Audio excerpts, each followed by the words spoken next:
Great. Thanks everybody for joining. My name's Ben. I'm the CSO at Veridise. If you guys don't know Veridise, we're a security firm. We do audits and architecture reviews and develop custom tooling for ZK, smart contracts, and blockchain infra. But I'm not really here to talk about that today. Today I'm here to talk about who pays for security and how this affects audits, bounties, and incentives in the space. So first, let me say, if you agree with some of the ideas I have here, please find me after the talk. Let's chat. Or if you disagree, I'd be interested to talk as well. But before we can talk about what we agree or disagree on, we should talk about what security evaluation looks like today. So here, imagine you are an investor. You have some new protocol you found out about. You're interested in it. You want to invest, but you don't know how to assess whether or not the protocol is secure enough for you to put a sizable amount of funds into the project. And you may go about following kind of industry standards of checking for a couple core things. Do they have an audit or some contests done? Have they put a bug bounty in place to catch things missed by the audit? Do they have monitoring in place to react to exploits live? All of these are going to be kind of the key factors today where a lot of people evaluate whether or not a project is secure. And I'm going to focus a lot of complaints today on how people use audits and bug bounties. Now, there are some kind of well-known complaints that everybody is aware of. Things like audits are run by third parties in a time-limited setting and limited in scope as well, often excluding things like previously audited code or integrations, highly permissioned actions. Bug bounties also are run by external researchers and are passive disclosure channels which rely on discretionary payouts and can be uncertain. But I really think the core issue with using these to assess security is not actually from these points, but rather from the view of how they provide security as a status to a piece of code. So before I talk more about what I mean by that, let me ground this discussion by picking out a couple of exploits that have happened recently to teams that are doing their best to follow these industry standards and would kind of pass any reasonable evaluation against these standards. So these are two recent hacks that happened last year. If you're not aware, I'll provide a very brief summary. So Urine suffered an exploit due to some unchecked underflows and rounding errors where around $9 million was stolen. They did have a bug bounty in place, and they did have an audit done on this code.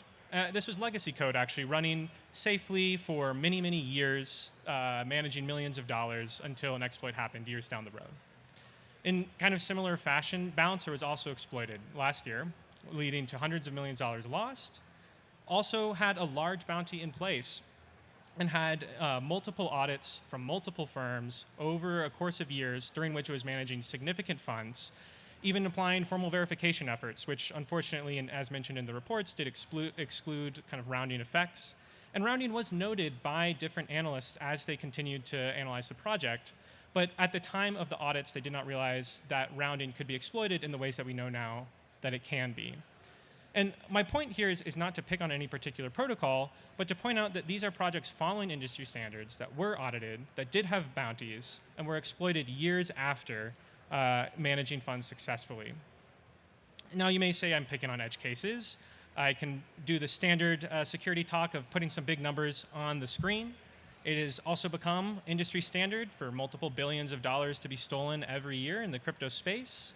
Of these, only about 350 million, I'll say only about 350 million, which is kind of a funny sentence, come directly from smart contract exploits, which are covered with these so-called industry standard security assessments. And 190 million thereof come from people who have audited or maybe had changes after an audit, but are generally trying to follow these standards and maintain security in good faith. And there are two things we should note here. One is the industry standard is not nothing. It's still good to get audits. You know, it's a smaller fraction of the exploits that are happening on projects that are audited. But there are two interesting things. One is $190 million is still a lot. It's still a lot of funds getting stolen. We can probably do better. I believe we can. And the second thing of interest is that these audits generally cover smart contract implementations. And if you compare, $348 million to $2.2 billion, that is a lot of threats that are not getting covered when we are evaluating whether or not a project is secure.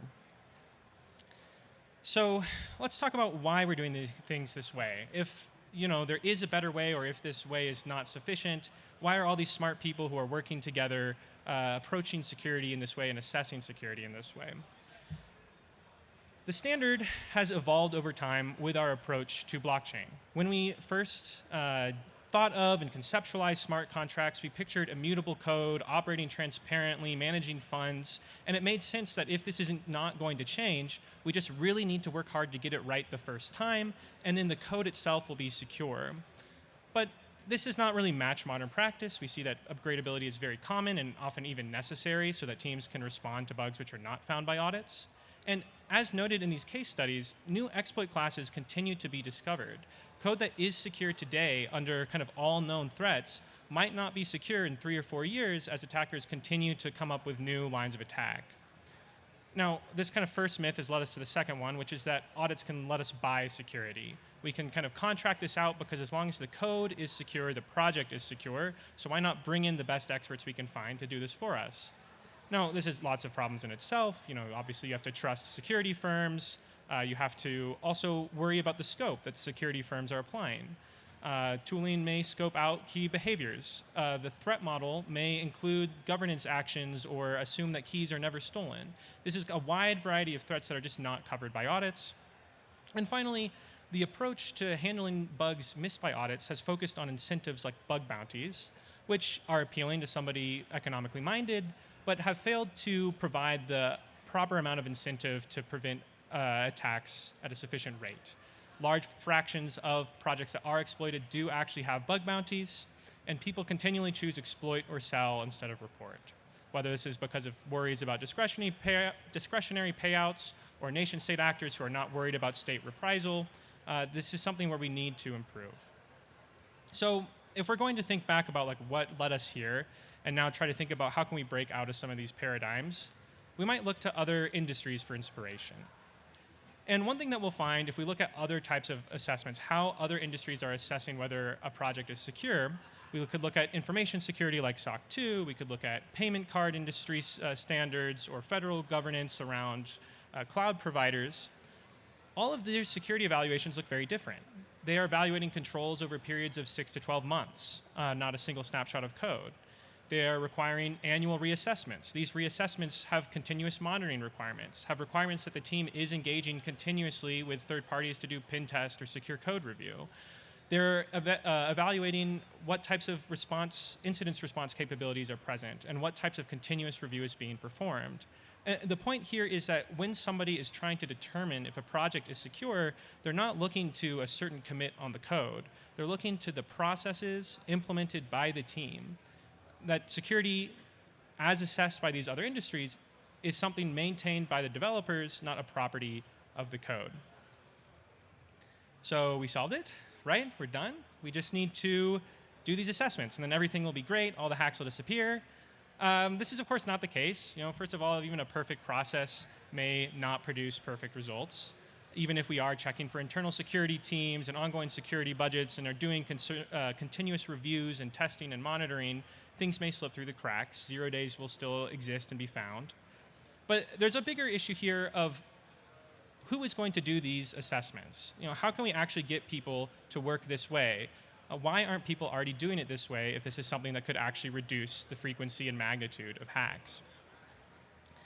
And to this, I think we have to look to incentives. And this is where we'll start talking about security funding. Before we can start talking about funding, we need to talk about risk. For funds to get stolen from you, you've got to get funds first, all right? So if you're an investor and you're investing and you're evaluating the security of a project, you're worried about the risk from a hack. If you're a developer building a project, you have another risk that you have to work on and worry about, and that the hack risk is conditional on, and that risk is whether or not your project itself blows up. There are no hacks without survival, and in an area with network effects where first to market can dominate and liquidity can determine protocol viability, this risk can be often the primary concern for developers, where if you spend the extra resources that could have been spent on marketing or faster development or more AI credits, you might not make it to market first, so your protocol might not survive, your secure protocol might not be securing any funds. Added to this is that developer funds and protocol funds are often separate pools. The funds that are kind of wholly at risk are not the same funds that developers have raised from their VCs and are operating off of in their day-to-day development lifecycle. If we look instead at investors, there's just a different risk profile. The people who are putting their money into the project bear the immediate downside of theft. When the money is stolen, that's their money, and now it's lost. And even worse, as we've seen, for code that is completely stagnant, completely immutable, after launch, risk still continues to accumulate.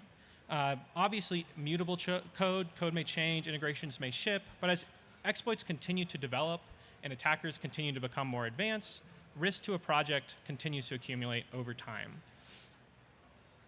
Now, those risk profiles alone are not a problem. What becomes a problem is when you mix it with how security funding is managed today. Primarily, devs are the funders of security. Devs bear the cost of audits, and so when they are working against this first-to-market risk, security spend has to rationally be capped. On the flip side, auditors are competing for these clients, the devs, and so they need to make sure their product provides the most ROI possible to their clients, which means that much of the focus of the auditors is directly on finding bugs. This is just a different thing than assessing the security of a project from the point of view of an investor, because the developers are focused on getting to launch and primarily worried about this first risk, this first way that they can blow up. Additionally, these separate funds make bounties much less effective. Protocol funds may be much larger than the pool of funds that developers have access to set aside for bug bounties. This makes, in addition to discretionary payouts, the financial incentives of bug bounties much more difficult to make effective as an alternative option for gray hat researchers. And so with kind of all this in mind of seeing like where assessments are not going to happen just from developers naturally, where they're not going to go straight to this process-based approach that is going to take more time and leave them behind on the competition, we need to turn and look at the people who are bearing the most risk. And I'll talk for a minute just directly to investors, people who are putting their funds into these protocols. First, you should know that you're already funding security. If you're deciding to put funds into a project, deciding how much, you're kind of implicitly pricing the risk in some way. If you're funding developers and you're funding those pools of developer funding, you are indirectly funding the audits. And if you're ever invested in a project that gave a so-called white hat bounty, those protocol funds are the funds funding that bounty. So investors are already dealing with and having to fund security. What I would argue is a good next step and something that people could use to bring the crypto industry closer to a state where billions of dollars of theft is abnormal and not standard is for investors, people who are putting funds into protocols, to fund security evaluations. Now you might think here, oh, the auditor wants more people to pay for audits. That's not what I'm pitching. I'm not saying investors should pay for audits. I do think the developers should still pay for the audits of the protocols to find those bugs, to help them make the code itself more secure. What I'm talking about is in a different type of an assessment of the developer's security process. An external party focused on process evaluation, making robust and continuous security process a requirement to receive large amounts of funding by only putting their funds into projects which are able to pass these assessments. This radically changes what the incentives are for developers by setting an external standard that they must play against.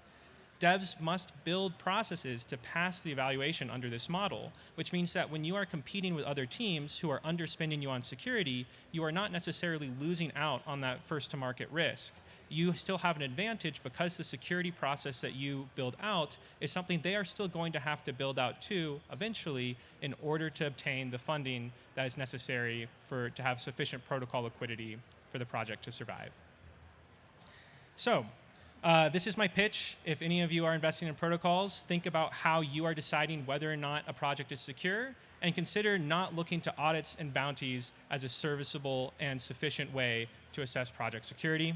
If you're interested in funding process over artifacts, please reach out to learn more about Audit Hub, Veridise's approach to continuous security and how we integrate that into the regular development workflow of some of our clients, or just find us online, or find me after the talk. Thanks.